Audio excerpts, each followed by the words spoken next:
আসসালামু আলাইকুম ও রহমতুল্লাহ। প্রিয় শিক্ষার্থী বন্ধুরা, নিশ্চয়ই সবাই ভালো আছেন। সবাইকে জামানস ম্যাথ কেয়ারে স্বাগতম। আজকে আমি একটা অঙ্ক নিয়ে এসেছি। সেটা হচ্ছে দুটি ক্রমিক স্বাভাবিক সংখ্যার বর্গের অন্তর 151 হলে সংখ্যা দুটি কত। এই অঙ্কটি আমরা খুব সহজ উপায়ে শর্টকাট নিয়মে আমরা আজকে করব। তবে যার আগে এখনও জামানস ম্যাথ কেয়ার ইউটিউব চ্যানেলটি সাবস্ক্রাইব করেননি, সবাইকে সাবস্ক্রাইব করে নেবেন সবাই। তো চলুন আমরা অঙ্কটি এখন শুরু করি। তাহলে এখানে বলেছে দুটি ক্রমিক স্বাভাবিক সংখ্যার বর্গের অন্তর 151 হলে সংখ্যা দুটি কত। এই অঙ্কটি অনেকভাবেই করা যায়, কিন্তু আমরা খুব দ্রুতই যে 10-15 সেকেন্ডের ভিতরে আমরা অঙ্কটি করে ফেলবো, এমনভাবে আমাদের শর্টকাট শিখতে হবে। তাহলে এখানে কি বলেছে, দুইটি সংখ্যা দুইটি কত সেটা আমাদের বের করতে হবে। যে দুইটি স্বাভাবিক সংখ্যার বর্গের অন্তর, অর্থাৎ তাদেরকে স্কোয়ার করে, তাদেরকে বর্গ করে সেই দুটোর বিয়োগ করলে কত হবে, 151 হবে। এখন আমরা এটা কিভাবে খুব সহজে বের করতে পারি, সেটা হচ্ছে শর্টকাট হলো, এখানে দুইটা সংখ্যা মানে একটা বড় সংখ্যা বের হবে আর একটা ছোট সংখ্যা বের হবে। এখন বড় সংখ্যা যেটা বের করব সেটা হচ্ছে, এখানে হচ্ছে কি বড় সংখ্যা। তাহলে বড় সংখ্যার শর্টকাট হচ্ছে যে বর্গের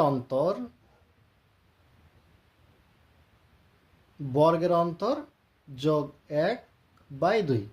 তাহলে দেখেন খুব সহজেই করে ফেলি। এখানে বর্গের অন্তর দেওয়া আছে কত, 151। তাহলে 151 এই যোগ 1/2। তাহলে এখানে কত হলো, তাহলে 151 যোগ 1 কত, 152। তাহলে হচ্ছে যে 152/2। তাহলে 152কে যদি আমরা 2 দিয়ে ভাগ করি তাহলে কত হয়, 76। তাহলে আমরা কিন্তু বড় সংখ্যাটা পেয়ে গেছি। এবার আসেন ছোট সংখ্যা। তাহলে ছোট সংখ্যা, এখানে যে বড় সংখ্যাই করব যোগ আর ছোট সংখ্যাই করব হচ্ছে বিয়োগ। তাহলে বর্গের অন্তর বিয়োগ 1/2। তাহলে এখানে বর্গের অন্তর দেওয়া আছে কত, 151। তাহলে 151 মাইনাস 1/2।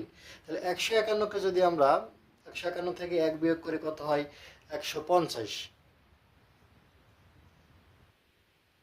তাহলে হচ্ছে যে কত হয় আমাদের এখানে, 150। তাহলে এই যে 150/2 সমান সমান, আমরা যদি 150কে 2 দিয়ে ভাগ করি হয় হচ্ছে 75।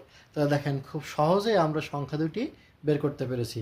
তাহলে আবার একটু বলি, যে বড় সংখ্যা যেটা আমাদের বর্গের অন্তর দেওয়া থাকবে, বর্গের অন্তর যদি দেওয়া থাকে এবং যদি সংখ্যা দুটি বের করতে বলে, তাহলে আমাদের বড় সংখ্যার ক্ষেত্রে বের করব যে অন্তর দেওয়া থাকবে তার সাথে 1 যোগ করে 2 দিয়ে ভাগ করব, যেমন এটা করেছি।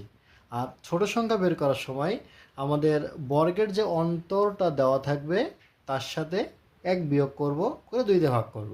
বড় সংখ্যার ক্ষেত্রে প্লাস, ছোট সংখ্যার ক্ষেত্রে মাইনাস। এভাবে করে আমরা খুব সহজেই আমরা এই ধরনের অঙ্ক যেগুলা, যে ক্রমিক স্বাভাবিক সংখ্যার বর্গের অন্তর দেওয়া থাকবে সংখ্যা দুটি বের করো, এই ধরনের সকল অঙ্ক কিন্তু আমরা খুব সহজেই এভাবে শর্টকাটে করতে পারি। তো আজকে এ পর্যন্তই। সবাই ভালো থাকবেন। আসসালামু আলাইকুম ওয়া রাহমাতুল্লাহ।